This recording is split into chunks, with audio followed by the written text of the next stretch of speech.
and Associates.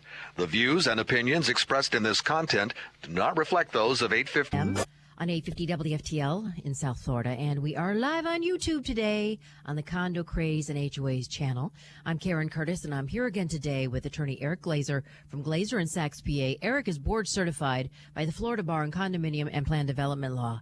He has a firm with attorneys in Fort Lauderdale and Orlando, and we're here each week to answer all your calls and emails about the issues that make life in your condominium or HOA absolutely crazy from 1 minute to the next. And we'd love to get the phone lines going early or our YouTube chat going early, answering all of your condo and HOA questions, no matter where you are in the state, in the country, in the world. We are international. So give us a call right here in our studio, toll free, 877-850-8585. Again, that's 877-850-8585. Or visit us on the Condo, Craze, and HOAs channel on YouTube and ask your question in the chat box. Eric, big day good morning, for you. everybody. A big day, you're not kidding. And as Karen was saying, if you're a fan of the show, just don't forget to do two things. Some housekeeping stuff, get out of the way first. Number one, like Karen said, subscribe to the Condo, Craze, and HOAs channel on YouTube. You can not only watch the show live, but you can watch any past shows at your own convenience. And, of course, don't forget to hit like. And, of course, join the Condo Craze email list. And you can join that at condocrazeandhoas.com. By joining each week, you can get announcements about the show, about our seminars, updates on the law, and a whole lot more. But yeah, as you said, Karen, we're about at 10,000 on our email list now. Yay. Really proud to have that. And we do a blog every single Monday morning, HOA-condoblog.com. Again, HOA-condoblog.com. Tomorrow's topic, and we'll hit on it today a little bit. So where will prices go, right? The market right now, I got 8% interest rates. Oh. Even when things start to settle down, where are prices going to go? And we'll talk about that. Hey, but first, something we've all been waiting for a while and talking about for a while, especially me. And tonight is really an amazing story by 60 Minutes about the tragedy in Surfside at the Champlain Towers. And I was interviewed for the story. And it also discusses the new Florida laws. That's, I guess, what I'm going to be talking about, and the effect it will have on so many and their ability really to continue to live in their homes. You know, funny thing, Karen, is I haven't seen a preview of it. I have no idea what's going on. You You don't I know have if no you've idea been- if I'm going to be on for 3 seconds, 30 seconds, a minute. I have no clue. If you've been left cut on the editing room floor. Right? We don't know. So Well- I hope I didn't hype it up and you see me for 3 seconds, but we'll see. I'm sure that you're all over it. And, you know, talk about Florida being front and center this week. I mean, Governor DeSantis pulls off a 20-point victory in his bid for re-election and solidifying Florida as the Republican stronghold. We are a ruby red state. That's amazing. And tonight, the nation's #1 news show puts the focus on Florida again with you, but this time showing the country that it may get tough for some Floridians to continue to live here. Yeah, and even to move here. You know, that's what we're going to be talking about. And the show Except, I like what you said with new construction. Right. We'll New talk about construction. that. Exactly. That may be the answer. But the show that 60 Minutes is doing tonight really is a show that should have been done 20 or 30 years ago. There should have been a show about what will happen if we fail to inspect buildings, if we fail to make people who live in condominiums put away money for a rainy day. There should have been a show that warned people that if they failed to put away money, their building could collapse and they could lose their life. And there should have been a show that warned people that they better put money away for a rainy day, because if they don't, eventually the law is going to make them put away money and they won't be able to afford their homes any longer. You know, if I sound angry, I am, because this is something that the legislature dropped the ball with, and just aggravating. At the time of the collapse of the Surfside building that killed 98 people, what was the assessment? $12 million? They needed $15 million. $15 million. And they had $700,000 in the bank. Oh. You do the math during COVID, no less. Oh, my God. Yeah, so, really bad situation. in tomorrow's blog, you make it a point to remind everyone that these new laws won't have a devastating effect on everyone and every condo owner, only those who failed to make repairs and failed to reserve money. Right, exactly. You know, sure, it's going to be tough for some, but really not for everybody. Everyone is freaking out that all condominium living will soon become insanely unaffordable, but that simply isn't true. Now, remember, these new inspection laws, they only kick in after 25 years if your condo is on the beach and within 3 miles on the coast. and they don't kick in for 30 years for all other condos. Okay. So like you were saying before, Karen, if your condo is new, Yeah. these inspections don't even apply to you for decades. So, well, new construction may be something to think about, right? And you can also bank your money, you know, to make sure that when that does come up, you're good to go. But these older buildings that are on the ocean, I mean, it used to just be Miami-Dade and Broward that had to do the inspections. Now it's all of Now them. it's the whole state. Thank Yeah. God. It's So one great thing. if you're moving to Florida, for example, or if you want out of your current condo, certainly seems wise to look for new construction or a townhouse. Yeah, right. New Or something under construction, 3 stories. Right. Definitely not. And new construction might be the way to go. Of course, that might be a little more expensive too. But, what else do we know? Full funding of reserves starts in 2025. Okay. And they can't be waived. Does that spell gloom and doom for everybody? Not necessarily, right? If your condominium has always been doing the right thing, and I know that's few and far between, but if you've always been doing the right thing and you've been fully funding your reserves, guess what? These new laws requiring the full funding of reserves, they may not have that much of a negative financial effect on you at all because you've always been good. Right. Yeah. I mean, on the contrary, if you've been living in a condo that has been waiving reserves for years, even though there's a big red block letter writing at the bottom of your thing that you can just waive them, even decades, you're in trouble because you have a lot of catching up to do. Yeah, like $15 million. Right, Hello. Right, exactly. And of course condos like that are in trouble, but what do you expect? You're never putting money away for future repairs. Did you think your building would never need repairs, no matter how old the building is going to get? And if it did need repairs, how in the world do you think these repairs were going to get paid for? I mean, what were you thinking? And also, remember these mandatory inspections, mandatory repairs, mandatory reserves, they only apply, like you said before, to condos of 3 stories or more. So obviously, if your condo is under 3 stories, you won't be subject to mandatory inspections or mandatory reserves. So we're just showing it's not going to kill everybody. Yeah, but you don't want to chastise the seniors too much because they live on a fixed income.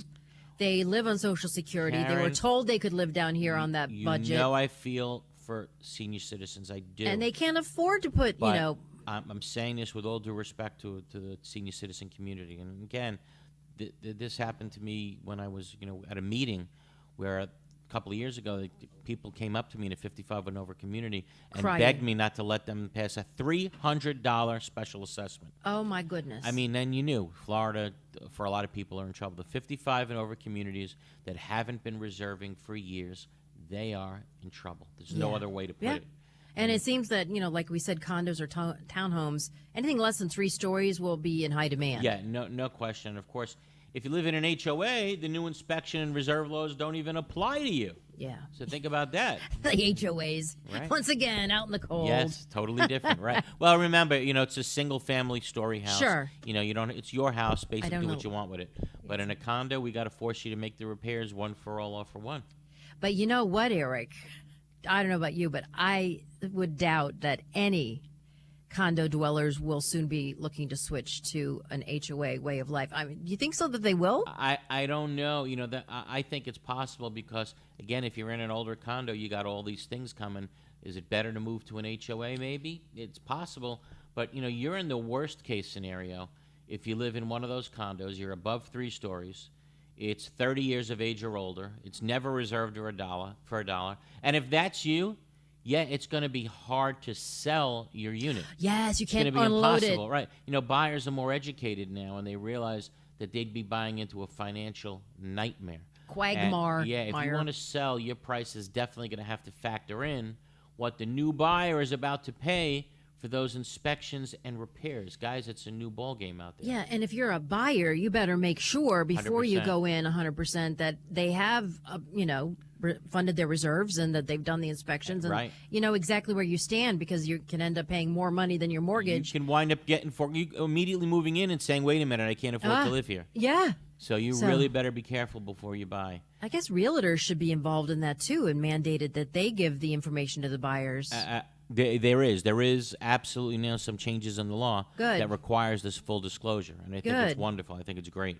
Okay, You know. so on the contrary, people who own condos under the 3 stories or who live in HOAs will be in the driver's seat. I Yeah. mean, none of those costs will be passed on to potential buyers. And that's right. Those people will be in the driver's seat. And, this is going to take years to play out in the market. And, we're in this damn situation because former legislatures failed to make reserves mandatory. That's why we're in this crappy position. And this legislature, however, made the tough decision, and they did the right thing, and so did Governor DeSantis by signing the bill into law. But they It's didn't mandatory. include your education. No, we'll fix that this year. Don't worry Okay, about that. okay. But like always, we want to know what our listeners think. Do you like the new Florida law, with condos having to go through all these inspections and mandatory repairs and mandatory reserves, or not? Give us a call, 877-850-8585, 877-850-85, or go to the Condo, Craze, and HOAs channel on YouTube and write a question in the text box.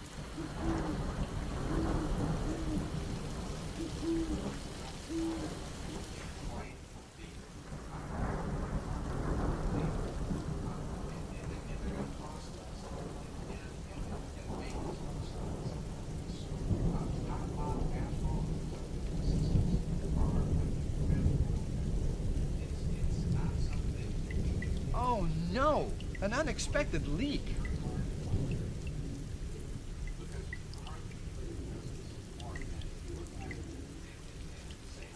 Jay, you know that's no way to solve a roof problem. Call Best Roofing. We solve roof problems.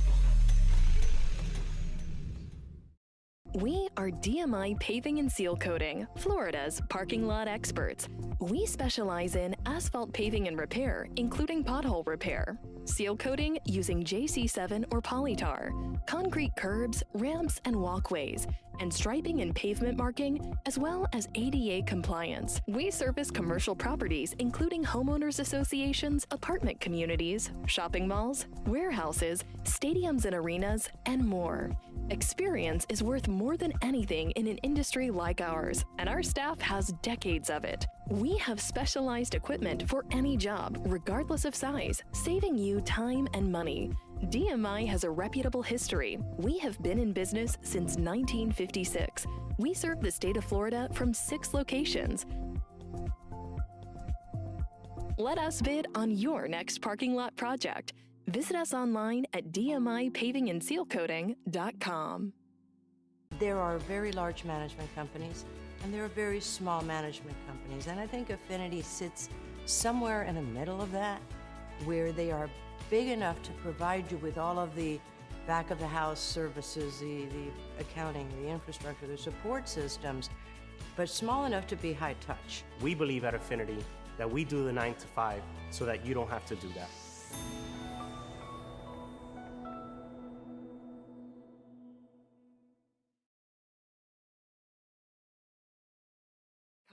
877 850 All right, you know what? Let's take some questions from the chat box. We have an owner writing in from the west coast of Florida, and they're obviously living in a condo that was absolutely destroyed. They're concerned that the company that the condo association is doing business with for the mitigation is just paying and paying and paying. They got like an $80 million policy. They paid over $10 million so far. And she feels like that one company is going to ring up $80 million, and the entire insurance is going to be used, and the building's not going to get fixed. So what do you do to try to prevent that? Well, is your condominium working with any professionals? Do you have any appraisers that you're working with that should be helping you guys out? You should also be working with an attorney. Obviously, when the property suffers this much damage, you have to have a team behind you. It's probably good to have an accountant behind you. It's certainly good to have an appraiser behind you, and certainly a law firm that specializes in this area to make sure the contracts are what you want them to say. I mean, if you have that much damage to your condominium and you're not having your attorneys review your contracts first, that is negligence on the part of the board. So, those are the things you can do to make sure you don't get ripped off. But if this is not something you do every day, obviously, and if you don't have a team behind you, It's going to be tough if you're going to do it on your own. That I can tell you. Yeah, you can possibly run out of money, and you're not going to know where the hell the money went. So, yeah, play it careful. All right, Kathy writes in, Eric, is it true that if there are only 2 positions open on a condo board and only 2 candidates running, there's no need for election? They just slip into those positions. That's exactly right. Yeah, sure, yes. absolutely. Yes, that's true. Yeah, I mean, 2 people running, would be a silly election. Yeah. Right? No need for it. What should people who live in condos do to prepare for possible and if no one's fees? running, it just rolls over the board. Yes, correct. Exactly. Karen, you learned a lot. I've been here, 14 years? 14 years we're doing this, exactly. So, what should you be doing now? Still, right now, as we speak, it's November. People are doing the budgets for 2023. And they're showing me their budgets, and they're still waiving reserves. Still. Yeah. I mean, what do you want me to tell you? If you don't do it over the next 2 years, it's just going to be a bigger amount in 2025, is it not? Right. Yeah, absolutely. So you're asking me what to start doing, but everybody, is afraid to start. Sorry, you have to start putting away for reserves right now. So when 2025 comes, it isn't a shock and it isn't as much. Okay, how about we go back to the phones? Let's go to Barry in Miami. Hi, Karen. Hi, Eric. Hey, Barry. Hey, How are you? Barry. What's going on? Parsley, sage, rosemary, and She's not singing this week. No, I'll spare you. What's up? Okay. So here's the problem. I don't like the new condo reform bill because it wasn't drafted very well. But my question is, who are the structural engineers that can perform the milestone inspection in Broward and Miami-Dade counties? Yeah. How many do you think there are? I know. There's not nearly enough. We know. We know. Just there probably isn't enough in the state just to do Broward County. I know that. And maybe here's the problem. There are many structural engineers. I don't know what that number is, but let's say that there's a fair number of structural engineers. There's 44,000 professional engineers in the state of Florida. There's about 230, only 230 of them that can do a recertification 230? in Miami-Dade or Broward. Wow. 230. It's crazy. That's it. No more. They're going to be making money that you just can't believe. I mean, You should book them now, though, because you have until the... Yeah, I mean, is it going to be hard? Yes. Maybe that means, though, that we start letting in professionals from other states. Maybe we start letting people, experts in Georgia, start taking care of northern Georgia. Look, Barry, I'm of this opinion. I understand it's a tough task, but I don't want another building falling. I think we live in an insane state if you can build a building and the building can be 80 years old and never, ever needs to be seen by a building official. That's wrong, and that needed to be corrected. And if we didn't correct it, is there any doubt that another building would eventually fall? Of course it would. No doubt in my mind that if we have a stupid system in place that buildings built on the water never have to be inspected. Think about that. Just Palm Beach, for example. Never. A building could be 100 years old, never needs to be inspected. Yeah, eventually we would have had another catastrophe on our hands. They've evacuated a lot of buildings. Exactly. So do already. I believe another building would have fell? No question in my mind. Do I think this does a lot? This new law does a lot very quickly, and it's going to be difficult on a lot of people, and it's going to be difficult on the state? Yes. Do I think it's necessary? Damn right. Damn right. This is what happens when you let people pass the buck for decades. I always say, I remember as a child, Red Buttons trying to sell Century Village units in a commercial, right? We always talk about that. And he says, yeah, live here with golf and tennis and shows and all this stuff for $250 a month. And that was a lie. That was a lie. Because what it should have said is it's $250 a month plus your share of massive, giant repairs that are going to eventually be necessary. And it might be tens of millions of dollars. If the commercial was fair and right, that's what it would have said. But instead, it portrayed all of Florida like, just come down here. It's a cheap way to live, And nobody mentioned about, wait a minute, in 30 years from now, we got to refix these buildings. We got to put them back. So do we make sure you put away money on the side? They didn't. They allowed senior citizens not to do it. Okay? That was horrible. That was absolutely terrible what we were allowing senior citizens to do to themselves. So now what do we have? We have a position where you have to ask these senior citizens, hey, guys, we have to fix your building. It costs $10 million. We're going to need $25,000 from you, $15,000. And they're going to freak out. They don't have it.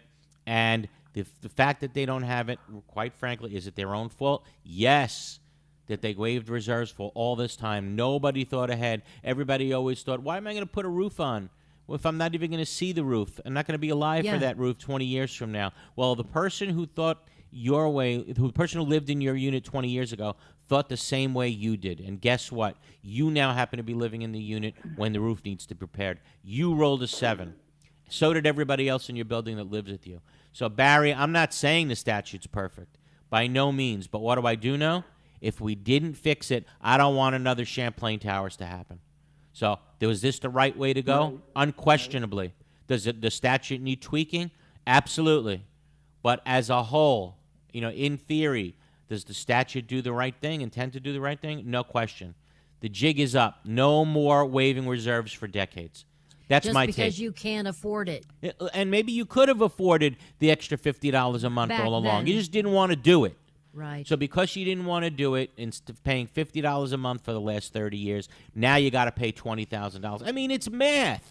It is. All madness. it is math. What do you think? Eventually, just knock the buildings are going to go. Yeah, they have to go. So, Barry, that's the way I see it. I'm not saying it's perfect. I know we're going to need a lot more help in fixing, in just examining these buildings with professional architects or engineers. Maybe we need to have people come in from other states. Maybe we need to extend the deadline a year or two. But you can't have people come in from other states. That doesn't work because they have to be licensed. Understand. They can't come. But you know what? When we had Hurricane Andrew, I don't know if you were down here for Andrew, but when we had Hurricane Andrew down here, we had people coming in from other states. They were maybe an executive order or something allowed them to work if they had the proper professional licenses in their state. So I'm telling you, that's what happened. Maybe that should be in the glitch. Maybe that's a good idea for the glitch bill. Right. Exactly. I'm not saying unlicensed people should be able to work here. If they have the same license, if people in Georgia are credited in Georgia as being an architect or engineer, come on in. Help us out. We need it right now. Barry, love you, call like always, but we got to keep going. Thank you so much. Barry always keeps us on our toes. Elizabeth from Panama City. Hi. Thank you for all the work you do for us. Thank you so much. I really appreciate it. I live in a 12-unit condo, and I read in the Florida statutes that a unit owner may not be excused from payment of the unit owner's share of the common expenses unless all other unit owners are likewise proportionally excluded from payment. Right. Well, our president took it upon himself to forgive around $1,200 that one owner owed. So how do we go about getting the same reduction? Okay, that's a great question. What the question is why? Why did that happen? Was that unit in litigation?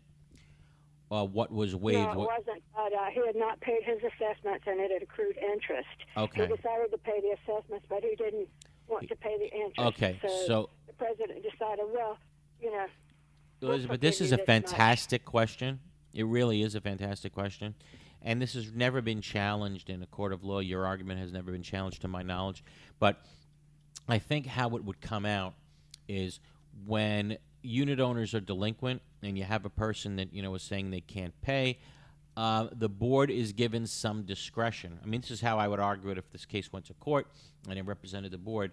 Under Florida's business judgment rule, we had the right to say, all right, I know you can't pay everything, but look, we don't want to foreclose on you. It's going to cost thousands of dollars. We're going to probably come out on the losing end if we spend thousands of dollars foreclosing on your unit. So how about we waive the interest and we waive the late fees? That happens routinely. And the board, I believe, has that discretion, even though that statute says that. I get it. I understand that statute says that. But when you're trying to get people to pay, and as an incentive, you want to give them, waiver of late fees and interest, I would say that the law is going to side with the board because the board has some discretion. The board has the business judgment rule on their side, and they're going to be able to waive those things. So I get your question. I think it's a fantastic question. That he's going to have to do it for other owners. Unquestionably, yes. If another owner Actually- falls behind, and they know that the prior owner was lucky and the board waived their late fees and interest, yes, that the other owner should say, you did it for them, you got to do it for me. Okay? Yeah, this guy actually, the one they reduced it for, probably has more money than anybody else. That's always the case. It's a great call. Thank you so much. How about we go to Bree in Hope Sound? Bree. Hi, I live in Mariner Sands, and I bought a second house at the Hope Sound Golf Club, and they won't let anybody stay there. They say I have to live there. I can't have a house guest. I can't have friends, and it's my house. Someone asked me the other day after the hurricane or before the hurricane, they said, could we stay at your house over there, if we have to be evacuated? They said no. Okay, you're not going to like my answer, but the answer depends on what it says in your governing documents. Then this is much more prevalent in condos. You live in an HOA where you have your own house, right? Right. So, yeah, it is very unusual to have an HOA community where there's language written into the documents that say who can and who can't stay in your house.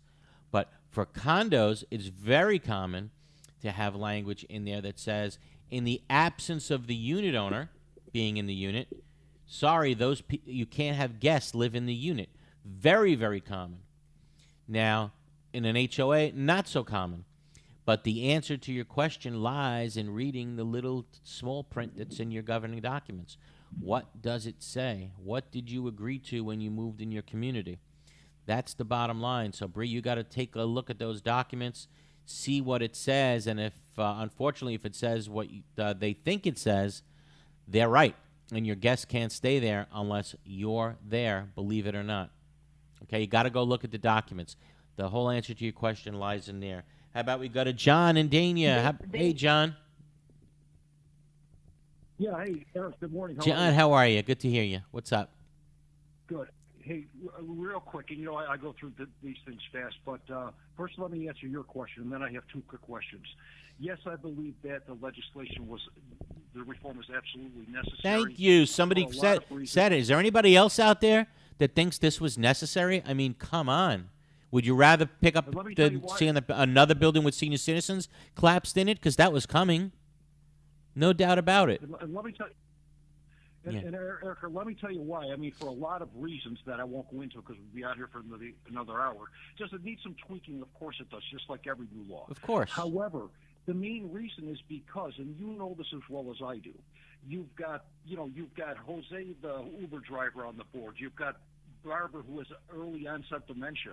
You have Steve, the megalomaniac. They've never taken a course. Yep. They've never read the bylaws. They've never read the rules. Of course. And I've been around this stuff for 35 years down here in South Florida, and believe me, what I'm saying are all statements of fact, and they think they know what they're doing, but they have no clue. A lot don't, No. and a lot do. There's some fantastic board members that devote their lives to this. So to them, I give praise, to the others that just get on for just, I mean, and then there are others that, of course, don't belong, of course. Right. All right, let me go on to my quick questions. Okay, as you know, I'm in an HOA, and as you know, they do not read the bylaws and they don't follow Florida statutes. You know that very well. Okay, because of their absolute mismanagement of our money, they are if everybody pays on time in our association every month, we collect $733,000 every year on maintenance alone. They want to have a $6,000 per unit assessment, which will bring in $1.560 million. Okay. Is that legal? To do what? What's the special assessment for? Well, what it's for is because of their mismanagement. They're trying to redo roofs that should have been redone 20 years ago. They're barrel tile roofs, half our barrel tile, half our asphalt shingle. Okay. The asphalt shingle were already replaced 7 years ago. There's 2 weeks, and now they want to replace everything with metal roofs, which is not necessary. Wow. That's Yeah. completely not necessary. We have the money. If we took the barrel tile off, which the builder put there, half barrel tile, half asphalt shingle, and the buildings are all the same color, we replace the barrel tile with the same dimensional asphalt shingle, which looks very So this is HOA, right? It's an HOA. HOA. Can they collect double what we would collect in a year? Yeah, I think they can. And by the way, only 50% of the people are even going to be able to pay that. Right. Everybody's I gonna get end it. up with the attorney. So is if as long as there's nothing, you got to look in your governing documents. Is there anything in your governing documents that would prevent this type of assessment? Number one. Number two, there's a good argument, and this is still being debated among many attorneys who practice in this area. Even if there is something in your documents that have some sort of a restriction, well, wait a minute. The case law is pretty clear that the board members have an absolute obligation to maintain and repair the common elements. So if you're telling me all the roofs need to be replaced and they have to do it for the health, welfare, and safety of the community, then to me there's no restriction on them. They have to pass these special assessments. So the board, I can tell you this, in a court of law, the court's going to back the board based upon the business judgment rule. That's a loser to fight. Okay. The board will be unless backed there's by the something court. in the docs preventing them. Unless there's something in the docs, but then the argument, even if there is, but wait a minute, Your Honor, we have another obligation under the law to make sure these roofs don't collapse.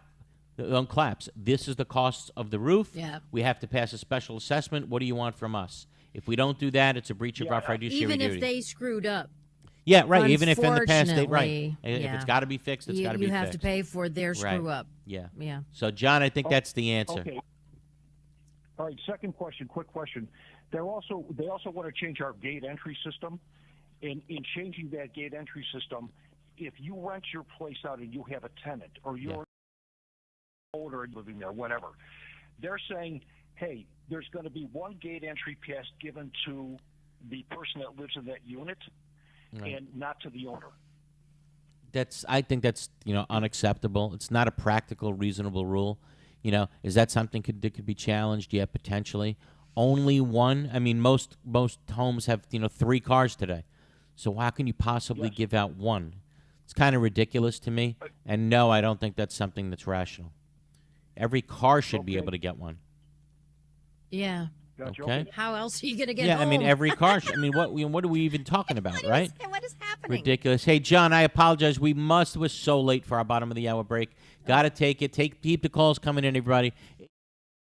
877-850-8585, 877-850-8585, or watch us on YouTube. We'll be back right after this. Is your condominium or HOA in need of accounting services? Look no further. Gerstel, Rosen & Goldenberg is one of South Florida's largest accounting and auditing firms, as recognized by the South Florida Business Journal, and is one of the few accounting firms uniquely specialized to provide accounting services to their growing condominium and homeowner association clientele throughout Florida. With primary offices in Aventura and Boca Raton, satellite offices in Naples and Orlando, and a professional staff of 65, Gerstel, Rosen & Goldenberg is prepared to meet the needs of any condominium or HOA in the state. The professionals at Gerstel, Rosen & Goldenberg also have experience working with timeshares, cooperatives, hotel condominiums, mixed-use buildings, and ancillary operations like restaurants, spas, and country clubs. Put their 25 years experience in your corner. Gerstel, Rosen & Goldenberg, 305-937-0116. That's 305-937-0116 or grgcpa.com. Someday, you will need insurance. And for that day, you'll be glad you wrote down Insurco Insurance and Financial Services. Why? Because Insurco virtually insures everything. They're a full-line insurance agency that'll put together the best possible coverage and premium for almost anything. Need homeowners or condo insurance? Call Insurco. Need auto or motorcycle insurance? Call Insurco. How about golf cart insurance or trailer and RV insurance? Just call Insurco for a free quote. They're open every day. From renters insurance, officers and directors insurance, and personal liability umbrellas to all types of business insurance, boat insurance, cancer policies, life, health, and annuities. All you need is Insurco. Get a free quote. They service Dade, Broward, and Palm Beach. Speak English and Spanish. Insurco Insurance and Financial Services. It's the only name you need. Office at 14401 West Sunrise Boulevard in Sunrise, inside Ed Morse Chevrolet. Call 954-846-1206. 954-846-1206. That's 954-846-1206. Need an insurance evaluation, audit, or quotation for your condo association or homeowners association? If so, then you need to speak with our insurance experts at Mack & Waltz. We insure over 800 associations, and we are the clear leader in this marketplace. Mack & Waltz has been in business since 1989. We write insurance on billions of dollars of property values. We are an independent insurance agency representing insurance companies which specialize in condo and HOA insurance. The staff at Mack & Waltz works closely with board members and property managers and regularly attends association meetings to help educate the association about their insurance policies. To learn more about how Mack & Waltz can save you money and improve your insurance program, call now 954-640-6225 and ask for Greg Waltz. 954-640-6225. Mack & Waltz Insurance Group. Let us protect your association.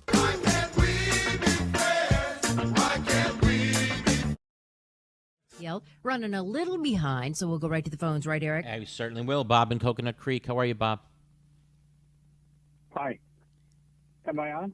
You are. How can we help? Yes. Thank you. I got questions about rules versus a bylaw because it takes different voting to approve. Mm-hmm. That's correct. The board passed a new rule last year to resolve parking issues. The new rule is unreasonable. Under no circumstances will a second vehicle be permitted. We're on 600 acres. There are lots of space. We have a master sub-association, so our master association authored the new rule because they're tired of dealing with the issues.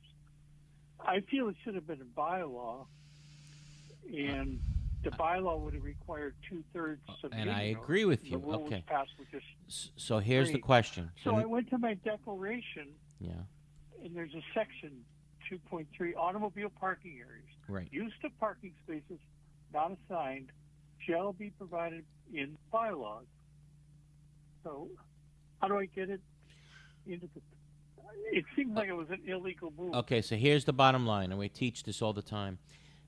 If your governing documents, all right, already talk about a topic, so there's no question in my mind that if you looked in the governing documents of Bob's community, you would find a section in the declaration or bylaws on parking.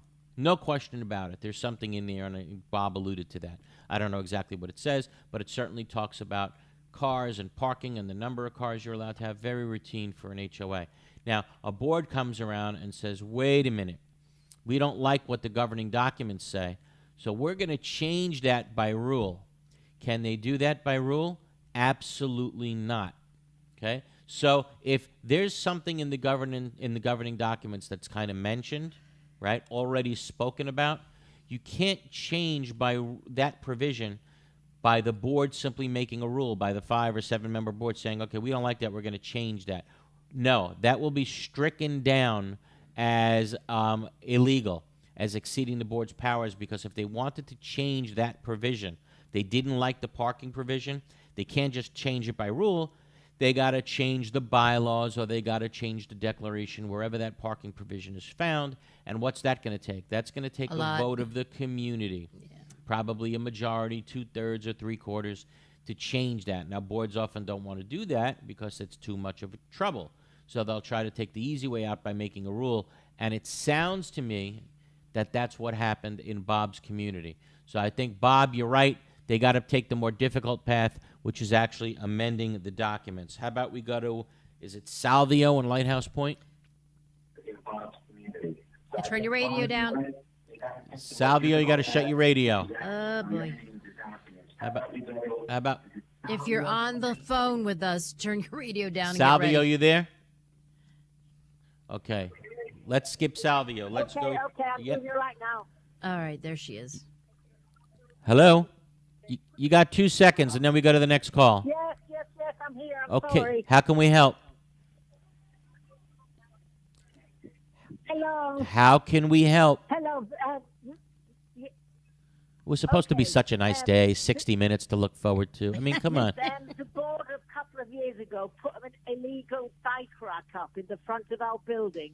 Is that allowed, or does it have to go through a vote? They put what in front of your building? An illegal bike rack. They put an illegal bike rack in front of the. Now, if this is a condo and that's something that's like drilled into the ground, then yes, I would say that's a material alteration. No question that putting a bike rack in, it's going to stack up bicycles in front of the building. No question that's a material alteration. And under Florida Statute 718, that's something that would have to be voted upon by the community. Typically, 3/4 of the community is going to have to vote to have that bike rack installed. And I'll guarantee you that if we take a simple search, there's probably a bike rack case out there. But yeah, no question about it, that's a material alteration and that needed to be voted upon by the community. If you want to challenge it, I think you can challenge it in arbitration and win. But we got to take our final break of the hour. Keep the calls coming in. Time is just about running up. 877-850-8585. 877-850-8585. We'll be back right after this. Is your home or condo looking old, worn out, and in need of a fresh look? Then you need PD Painting to paint your property and make it look like new again. PD Painting will first properly prepare your home and condo and then use only the highest quality paint products. After many years in the painting industry, PD Painting has achieved a reputation for always delivering a reliable and professional finish. PD Painting is fully licensed and insured and offers a 7 to 10-year warranty. Their technicians are expert craftsmen. Let PD Painting handle all the details and then sit back and watch them restore your property and bring back that brand new look and feel. Need a service call? PD Painting will be there on the spot. Need financing? PD Painting can offer that too. Call PD Painting at 888-416-3204. Again, that's 888-416-3204. Go to the website pdpaintinginc.com. Need painting done in your home and community? Contact the experts at PD Painting. This message is for anyone who has taken on the important responsibility of becoming an officer or director in a homeowner or condominium association. It is also for the management companies who work closely with these caring people to make sure things are done the right way. Hello, I'm Gil Pomar, South Florida Regional President for Center State Bank, now the second largest bank based in Florida. Our bank, Center State Bank, has an amazing team of professionals who are exclusively dedicated to the homeowner and condo association market. Your job is not easy. There are repairs and new projects that need financing. There are legal and social issues that need to be understood. There are also technology and servicing issues that your residents want to be improved. Why not choose a bank that knows this business backward and forward? Why not have a local banker who will meet with you face to face whenever it is convenient for you or your board? Center State Bank has over 2,000 associations as customers for a reason. Please give us a chance to earn your business. Call Terry Russo at 954-633-1666 to make it happen. Center State Bank is an equal housing lender and a member of the FDIC. All over the world, people have plumbing problems. These problems can be expensive and destructive to fix. Have you ever wondered if there was a way to take care of your plumbing problems without destruction and an outrageous price tag? Welcome to Pipelining Technologies, Inc., where we specialize in fixing your problems without demolition and minimum cutting by means of pipelining.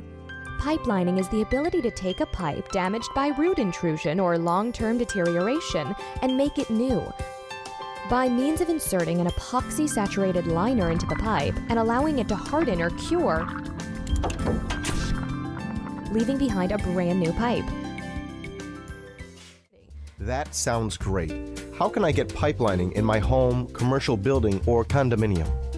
Simply fill out our online contact form and a pipelining representative will get in touch with you in a timely fashion, or call us directly at 561-853-5463.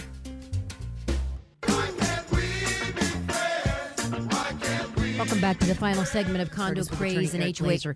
He specializes in community association law. And just to answer the question from the last call about the bike rack that suddenly appeared, she can't remove it, but if she does go to arbitration, they're going to have to remove it if it wasn't. She sounds like a tough woman. I wouldn't be surprised if she picks up those bikes, throws them away, and unscrews the bike rack. Yeah, but if they're all three-wheelers with like flowered baskets on the front and tennis balls on antennas and stuff. I remember those days with the flowered baskets. I didn't have one. I just wanted it on the record. Yes. Okay, how about we go to Tracy in Boynton Beach? Yeah, hi. This Hey. is Tracy in Boynton Beach. Hey, Trace. Yeah, I had a unit above me.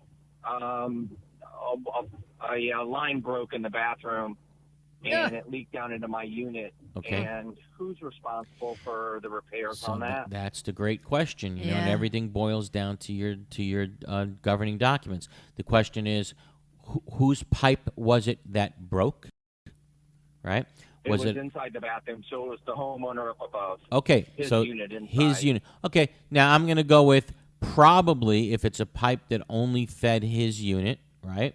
I'm going to go with probably the governing docs say he's responsible. Okay? Does it matter why it broke? Now, if it was... yes, and that's gonna be important too. Now, when I say responsible, it's really the wrong word. Let's say it's his pipe.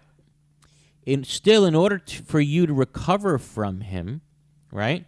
You're going to need to show negligence. Now, what does the board know? The board knows that there's now a hole in your ceiling, right? Right. Actually, it was a rubber tube coming from the toilet for some bidet or Okay. something. So it was actually his. Okay, so product in he the did it. house. No question, he did it. But what was the damage to your unit? The estimate said $5,000 for mold and. Okay. All right. Now, but where is the mold? Where is it? It's in the walls, right? Inside the drywall. Okay. Now you know whose problem that's going to be? That's a condo. That's going to be the condo association's problem, not yours. Why? Because those walls are probably common elements. Okay? And you're not responsible. You can't, even if you wanted to, you can't fix the common elements. That's for the board to do. So the board has to put in a claim with their insurance company. The problem is when they do that, they better not classify it as a mold claim because there's probably exclusions for mold. Okay? But it's not your obligation to now fix. And by the way, the person that broke it upstairs, it's not their obligation either. They didn't do anything purposely. They didn't do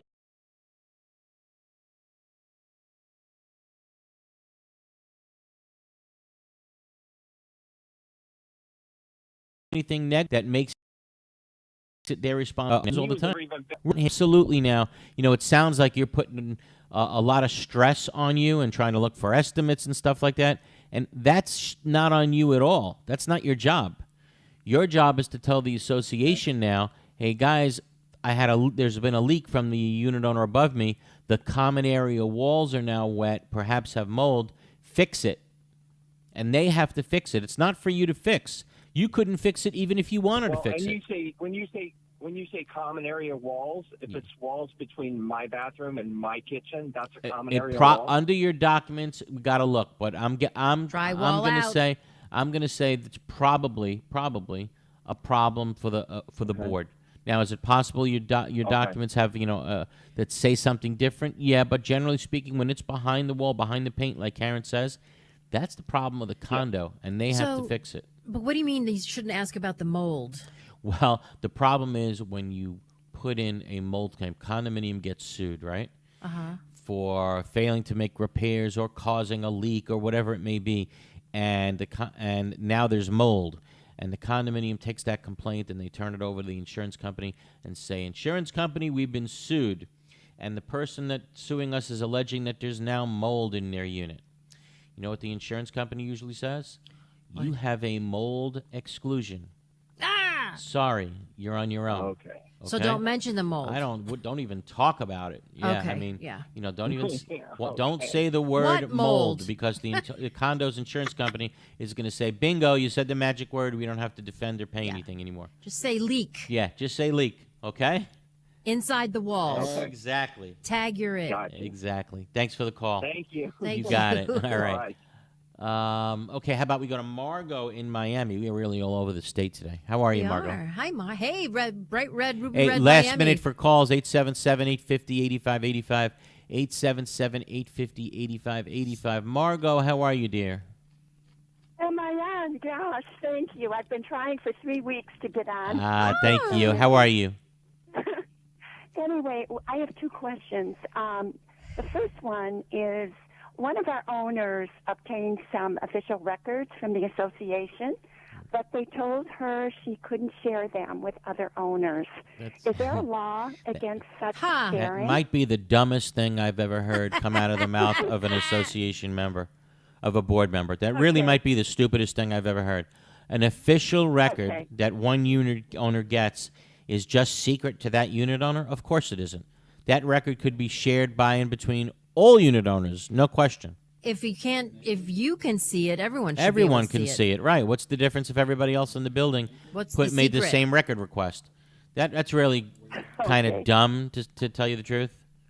But, Yeah, well, not we surprising. have kind of a dumb board, so Right. I wasn't surprised. Okay, anything else we can help you Okay. with? My second question is, the board closed one of our websites and opened a new one, Okay, in which they still haven't posted all the required documents. right. But the worst thing that they did was our financials are usually 95 to 100 pages, Right. our monthly financials. And those appeared on the old website. But now that they're on the new one, they're only letting us see about 5 pages of the monthly financials. Okay. Don't they have to publish the whole thing? No, not necessarily. When you look at the statute, you'll see what needs to be posted. And, you talk about monthly financials. Do you know what financials the association is required to give you by law? The year-end financial report. Oh, that's it? That's it. That's the only thing that the association, needs to But you prepare. can ask for more. You can ask if things exist. Yeah, if certain reports exist, you can ask to see them to the extent that exists. But let's say your association only prepared one financial report a year, and it was your year-end financial report, and that's all they did. Guess what? They're, in fact, complying with the law. Now, what I will tell you, you brought up having a website. I will tell you this. You said some of the official records are not on that website. Now, I will tell you, I've even been on the losing end. I've represented condominium associations who all of a sudden the DBPR finds out that their wonderful website is missing a lot of the official records.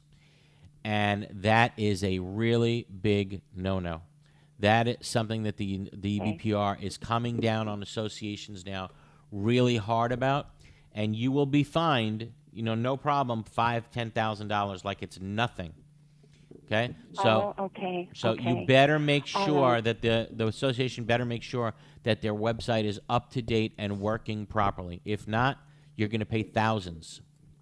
It's happened to clients of mine. Okay, all right. But one thing, I do have the right to request the monthly financials. To the extent that they exist, absolutely. Right? If it's a record that exists that has to do with the operation of the condominium, right? In other words, you can't tell them to create a record for you, right? Give me a list of everybody in foreclosure. They don't have to make a list for you. They don't have you to don't do have that. to construct a But list for you. No, they don't have to If make it a list exists, for you. Right. If it's a though- document that exists that has to do with the way the condominium runs, then absolutely that But can document they tell you is the available. number of people in foreclosure? No. That seems like something I should be able to find out. Listen. Again, Because documents. I'm going to they have to assume their maintenance They fee. got to give you documents. So if they have a list that tells you how many people are in foreclosure or how many people the lawyer is going at, if to the extent that list exists, yeah, they should give you that. Okay? Yeah, our financials included the delinquencies. Got Okay, it. good. Okay. I hope you get them. Margot, thank you always. Okay.